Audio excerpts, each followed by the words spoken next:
Si tout va bien, Ryan, il est très très fort là-dessus. est-ce que Oui, je Timothée sais. nous entend? Ah, alors lui, on l'entend pas, c'est normal, il est totalement muté. Alors, est-ce qu'on t'entend Voilà. Ah, Là, c'est mieux. Comment tu vas? Ouais, voilà. Bah ça va et vous? Très Bah bien. ça va très bien, là on est avec Romain, Nicolas Villas, avec Sacha en plateau, donc on est tous jaloux de l'endroit où tu es. Oui, on prend les réclamés forcément. Évidemment. Où es-tu? Désolé Nico. Décline ta Alors, position. où suis-je Ce qu'il y a derrière moi vous donne déjà une petite idée. Et là, voilà, c'est pas du tout la même ambiance qu'hier. Stade complètement neuf, tout nouveau, le Wanda Metropolitano, absolument splendide. C'est un stade que j'avais découvert pour la finale de la Ligue des Champions, souvenez-vous, il y a 3 ans de ça, entre Liverpool et Tottenham. C'est vraiment un stade splendide qui est à l'extérieur de Madrid. Hein. C'est vraiment plus le stade moderne, le stade qu'on a un petit peu plus l'habitude de voir. Et alors, vous avez probablement regardé le match d'hier. Moi, je ne veux pas me faire d'ennemis, hein, mais le public du Real Madrid, ça reste quand même un public de spectateurs. Là, ce soir, il va falloir s'attendre à autre chose. J'étais là en 8e de finale. C'est une folie pure et dure. Les supporters sont chauds, bouillants. Vous allez voir ça dès le début du match. Tiens, d'ailleurs, c'est une nouveauté. On en parlera tout à l'heure sur RMC Sport, je pense. Je ne sais pas si vous avez noté, il y a de plus en plus de stades qui sifflent l'hymne de la Ligue des Champions. Alors qu'avant, c'était le moment incroyable, le moment que tout le monde kiffait. On disait « Ah, l'hymne de la Ligue des Champions, ça y est, on y est, quel bonheur, quelle chance ». Aujourd'hui, l'UEFA ayant appris à se faire des ennemis à peu près de partout, eh bien, cet hymne est régulièrement sifflé. Et vous allez voir que tout à l'heure, ici à l'Atlético, il va être conspué à la faute à des sanctions qui avaient été prises il y a quelques années par l'UEFA à l'égard des supporters de l'Atlético. Je vous conseille de tendre l'oreille à 20h58.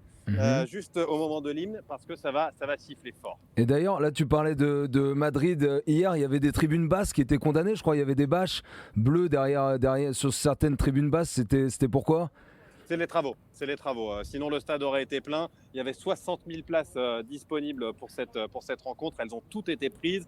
S'il y en avait eu 81 000, puisque c'est la capacité maximale du stade Bernabéu, elles auraient été prises aussi. Non, c'est pas faute de supporters. Hein. Il y a toujours du monde et puis il y a toujours des touristes aussi pour venir voir jouer le Real. C'est juste que c'est un public qui a été un petit peu habitué au fil des années au luxe, on va dire. Hein. Ils sont habitués à vraiment avoir le meilleur du meilleur. Du coup, c'est un public exigeant.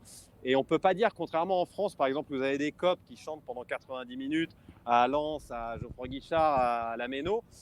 C'est moins le cas déjà dans beaucoup de stades à l'étranger. Et alors, au Real, c'est vraiment un public qui siffle quand ça ne va pas, qui gronde et puis qui encourage quand tout va bien, mais de façon un petit peu ponctuelle. Alors que là, ce soir, vraiment, en tout cas, au regard de ce que j'ai vécu en 8e de finale, je m'attends vraiment à ce que ça pousse très très fort. Et est-ce que parce que là tu soulignais l'ambiance qui va y avoir de dingue ce soir, est-ce que toi en tant que journaliste, en tant que bord-terrain, donc tu seras ce soir sur RMC Sport 1, est-ce que ça te met dans une ambiance particulière aussi? On t'a vu l'autre jour, tu étais à Clermont avec nous pour le match du PSG et là tu passes au Wanda avec un public qui va être complètement fou ce soir en Champions.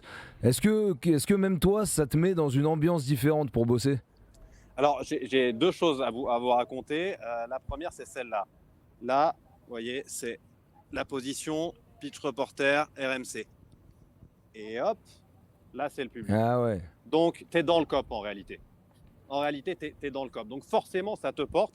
Je me souviens très bien que justement, en 8e de finale, à un moment, et je l'ai dit à l'antenne, j'ai dit, prenons un moment pour kiffer. Je ne l'ai pas dit comme ça, évidemment, mais prenons un moment pour kiffer parce qu'il y a un an, on commentait dans des stades vides, dans des ambiances mornes. On entendait le bruit du ballon. Et en tout cas, moi, c'est ma vision du foot. J'adore le beau football, mais le football sans ces ambiances, ça n'est rien. Donc, vraiment, c'est porteur. En tout cas, moi, je me nourris vachement des stades. C'est pour ça que je fais ce métier. C'est pour ça que j'ai besoin d'être dans des stades régulièrement. C'est qu'il y a une ambiance, une énergie qui est incroyable. Et pour te dire à quel point, parfois, on est pris par l'ambiance, je me souviens d'un quart de finale Liverpool-Manchester City que j'avais commenté pour RMC. C'était il y a 4 ans.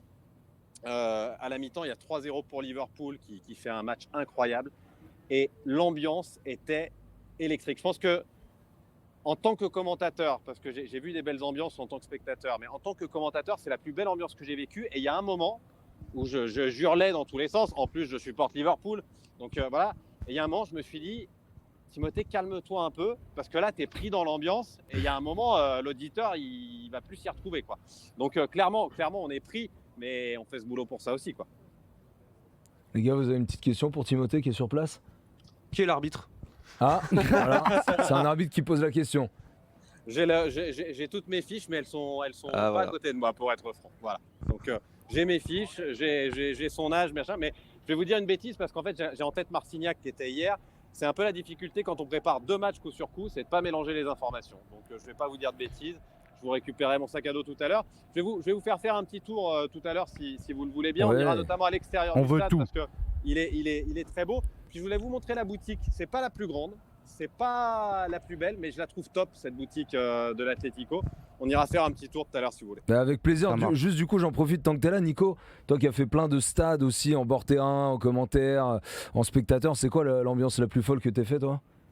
Franchement, je sais pas. Après, ça dépend. C'est souvent plus lié d'ailleurs à un scénar qu'à un stade en soi. Tu vois, c'est pas. Ouais. Oui, un contexte de match, une qualif ou pas, je des me choses souviens comme ça. Des classicos au Portugal, là, les Porto Benfica, et notamment un qui s'était joué dans le temps additionnel, là où Jésus finit à genoux parce qu'il encaisse un but dans le temps additionnel et le titre se joue à la dernière journée. C'était un truc de fou. Parce que Ouais, t'étais dedans. ouais, c'est ça. Ouais. Et c'est pas forcément le stade T'es- où les supporters en soi, c'est vraiment le scénar. Tu le vis pareil, toi, Timothée? Ça peut être le scénar plus que le stade qui va Alors, te faire vibrer aussi? Le scénario y est pour beaucoup, en tant que commentateur notamment, hein, forcément, on est porté par un scénario, par une ambiance. Après, il y a quand même quelques exceptions, il y a quand même des endroits où tu n'es jamais déçu. Moi, j'ai fait 2 matchs au Beşiktaş, c'est incroyable. J'ai fait des matchs en tant que commentateur et en tant que spectateur à l'Olympiakos, incroyable. Et puis le sommet de tout, si j'ai qu'un conseil à vous donner, je suis allé dans des stades sud-américains, mais jamais au Brésil ou en Argentine, donc je ne vais pas me prononcer là-dessus. En Europe, une fois, Carlos Bocanegra m'a invité pour The Old Firm, le match entre le Glasgow et le Celtic. Et ça surpasse de x3, x4 la plus belle ambiance que j'ai connue en dessous. C'était hallucinant. C'était au Celtic Park, 72 000 personnes. Du coup, vu que c'est Bocanegra qui m'invitait, j'étais dans le parkage des Rangers, donc en minorité. Il y a un moment, ils font une grecque, c'est-à-dire qu'ils se retournent tous dos à la pelouse en chantant I Just Can't Get Enough. Les présidentielles font la grecque. Les présidentielles sont debout, se retournent dos à la pelouse et ça saute. Ça saute. C'est hallucinant. Franchement, pour moi, le Celtic Rangers, c'est de loin, de très très loin, la plus belle ambiance que j'ai jamais faite. Et le scénario y était pour rien parce que si je me trompe pas, il y avait une victoire 1-0 et c'était pas un grand match, quoi. Ok, bon bah Timothée, merci, t'es au top, tu nous as bien fait vivre le Merci, truc, pour l'instant c'est Timothée. vide, on voit, mais dès que t'as un autre truc sympa, n'hésite pas à nous rappeler. Et si t'as des sandwichs On est triangles, là. fais tourner. Ah ouais, si t'as la va voir bouffe, si ça si t'as la évolue, tu bouffe, vois. le buffet du Vanda aussi on veut bien. Alors, puisqu'on fait un point bouffe, à midi, j'ai pu aller manger tranquillement tortilla, Ramon Serrano. Donc, s'il y a des sandwichs triangles, pas de problème, je vous les ramène. Je suis pas mort de faim. Allez au top, À toutes, merci. Allez, ciao. Ça, tu vois Nico, depuis qu'on a Timothée qui nous fait faire les tours des stades, on essaie de savoir le meilleur buffet. Toi, t'es pareil, après l'ambiance, le meilleur buffet que Moi, t'aies j'en ai fait. pas fait tant que ça, moi, au final. Moi, j'avais tendance, souvent, quand on commentait, on faisait des points à la mi-temps et tout, il n'y en avait pas trop le temps de bouffer. Alors non, bon, la meilleure buvette alors, peut-être que tu seras plus à même de Non, répondre. même pareil, souvent, tu sais, nous, c'était resto fermé après le match. Ah ouais, ça c'est, traquenard. ouais. Truc relou, tu te bouffes un truc dégueulasse à l'hôtel quand tu rentres. Ouais, mais ça c'est vrai que c'est un peu la vie des journalistes aussi, et de plein d'autres Ouais, métiers on a qui plein- bossent on a un autour. métier très C'est difficile. que de temps en temps, quand tu fais des matchs à 19h, t'es Bouffer au content. resto et tout, c'est Tu fais pas- des matchs à 19h, t'es content parce que derrière, de 21h, On boit 21h30, le tu café sors de la du stade. SNCF, tu vois, dans Tu le sors train, du c'est- stade, ouais, bah oui. Non, mais bah je veux dire, voilà, les problèmes, les gens n'en parlent jamais. D'ailleurs, je m'adresse Ah non, mais à faut en Marine parler. Le Pen et Emmanuel Macron. Il faut vraiment régler ce problème des journalistes. Ah, C'est-à-dire qu'au-delà des ça y est. guiches fiscales, Mais bien on est sûr. obligé de boire le café Ouais. dans le train. On peut pas bouffer au resto Ouais. après, mais c'est normal. Et après, ça, on c'est ça veut nous supprimer la carte de presse. Ça Hein, collait pour on veut pour nous les supprimer journalistes. la carte de presse. Pour ça. Voilà. Non, mais Par contre, vraiment, enfin, les vrais problèmes des gens, j'attendais c'est qu'on ça. puisse faire de la politique dans cette Mais bien émission. sûr, Bah, heureusement que allons-y, t'es mais là, attendez, voilà. mais attendez, mais monsieur Chevalier, mais les Français le savent.